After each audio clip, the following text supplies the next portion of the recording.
Hi guys, welcome to Teens Avenue. My name is Louis Aseya and I'm grateful to be here. Would like to thank the teens for their share.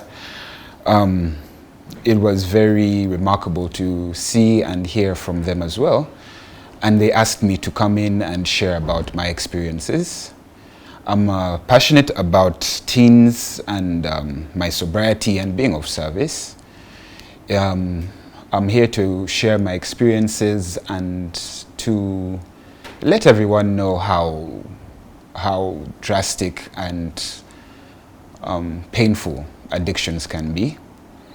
Well, most of us here in Kampala, Uganda, do not understand how addiction affects each and every one of us. Not just the person under addiction, but also the friends, family, loved ones, school, work, finances. It's a whole encompassing aspect of our lives. And the thing about addiction is it's a disease.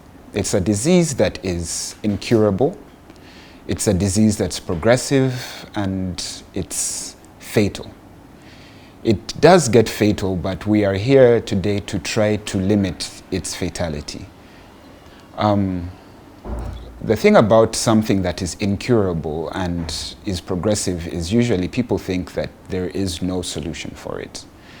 But I'm here today to show that there is a solution, and it's a solution that has to be sought out. It has to be sought out by those who need or want to be sober. Because again, I'm here with only about 110 days of sobriety. The realities of addiction are very drastic. Like I said, the characteristics that we look at are painful to hear, but they're necessary to be heard. The fact that something that is incurable, and we still call it a disease, should hallmark the signs that in as much as we try to battle through addictions, we cannot do it alone. It's something that we have to ask our higher power for assistance in dealing with, and we look to our friends and families for support, and we look to our spiritual leaders, our spiritual fathers and sisters and brothers for their input on how to acquire this thing that we like to call a spiritual experience. Because it's only through a spiritual experience that you can actually get to see what the addiction is doing to each and every one of us. That's not only to ourselves, but again to the people who love us. The significance of this talk today is to show that there is light at the end of the tunnel. Because there are people out there today, teens especially, youthful individuals who are going through addiction and they don't even know they're going through addictions. They don't know how it's affecting their schoolwork, they don't know how it's affecting their social life, they don't know how it's affecting even their finances, because it starts small, but it grows to an entity that is beyond control. And most times we look at something as if we look to control either our drinking or our smoking. They say once you try to control something of that nature, you've already lost control, totally and fully. And that's why we need to get to a spiritual awakening where we understand the effects that it has on us. We look to our spiritual experience because it's the only thing that can provide us clarity and peace of mind to attain and maintain our sobriety. Being sober is something that will revolutionize the way you feel, the way you think, the way you basically live your life. It's a spiritual awakening is not something that you have just once.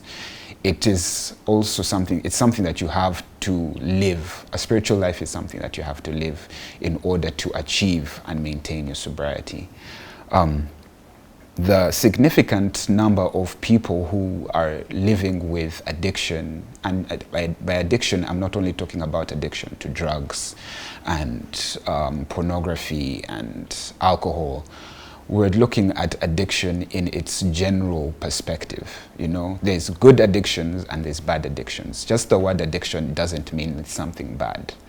right? But there is a distinct variety of bad addictions, like the ones I've just mentioned, and there's also a great variety of good addictions that we're looking at. For example, working out, having a healthy lifestyle, maintaining a healthy lifestyle, and living a life, a spiritual life worth sharing and passing on to the next person. Because I'm not going to lie to you, being a spiritual person is an addiction. Going to church and sharing with friends and family in situations where you don't have to be high to have fun. You know, you don't have to pick up a drink, you don't have to get wasted in order to be like, oh my God, last night I had so much fun. You know, there's friends of mine who invite me to bars and clubs and we go out. And I refrain from drinking and I share with them that I don't drink anymore, I don't consume any form of alcohol. And at first it was tough. It was tough to share with them that, but the more courage I got through my spiritual awakening, convening with my higher power, my God, I became comfortable in sharing that side of my life because it is my life and there's no one who has more control over it than I myself. I'm the one who chooses whether to pick up the drink or to, you know, or to light a joint or to, you know, or to go onto those websites and look at explicit content. There's addictions to social media that we're dealing with these days, especially the teens who get convoluted ideas about how they should look or what wealth looks like or how to attain certain wealth, because we are addicted to an element of media that is filled with a lot of lies about the realities of things. And we live a life that is full of questionable decisions. We make questionable decisions every single day, but through this spiritual experience that we've come to talk about today, we learn that we are able to choose. We're able to have the choice and the determination to stick to those decisions that we've made. Because again, sobriety is not something that you just wake up and have. You have to sit at it, you have to work at it, you have to be humble enough to understand your problem. First of all, you have to be able to accept that there is a problem, because you cannot help someone who doesn't believe that they have a problem in the first place. So you have to accept that there's a problem and you have to accept that you need help. So every time you look at someone who has achieved a sense of happiness through sobriety, always know that that person was powerless to that addiction of theirs, and that person had to find a way forward in life. It's not an easy track. For me, it was never an easy track, because I dealt with more than just addiction. I dealt with depression, I dealt with grief, I dealt with neglect and abandonment issues. I dealt with a lot of things. And it was only through my addiction that I was hiding behind most of these elements of my life. But after I put aside the addiction, I was able to deal with each and every one of these issues as they came. Days are tough. Days are very tough sometimes. You look at someone else or someone in this fellowship of sobriety, because we are a fellowship as well, of friends and family who help my support system, who help me stay sober and maintain my sobriety. It's something that I look at with gratitude and thanks every day, because again, it's not by my will, it's by God's will that I'm here today to share this with you. In as much as we'd like to be boastful or proud in the fact that we've attained 100 days of sobriety or 20 days or even one day, it's God's will that we are able to be humble enough to accept the help that got us here. It wasn't an easy thing for us to do in the first place, living this life of sobriety, hiding behind the pain that the addiction caused and brought up. But being able to put that aside, the bad addiction, and pick up a good addiction, has been a tool that embellishes all forms of life and happiness and joy and prosperity. And with it, I would like, that's what I would like to share with you today.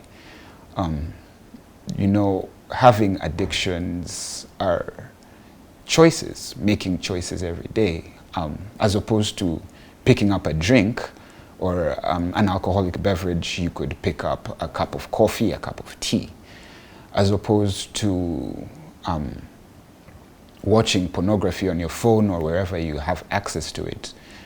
How about picking up a book, a novel, you know, having an alternative, to say, an alternative to whatever that addiction was. Instead of, let's say, getting high, how about we go get high on, instead of getting high on like marijuana or whatever addiction might be there, or cigarettes or smoking, how about we get an addiction to something healthy, like going to the gym, joining a dance group, because you know there's a couple of dance groups that trainings in different gyms and that people could share with you. And how about making that your new addiction?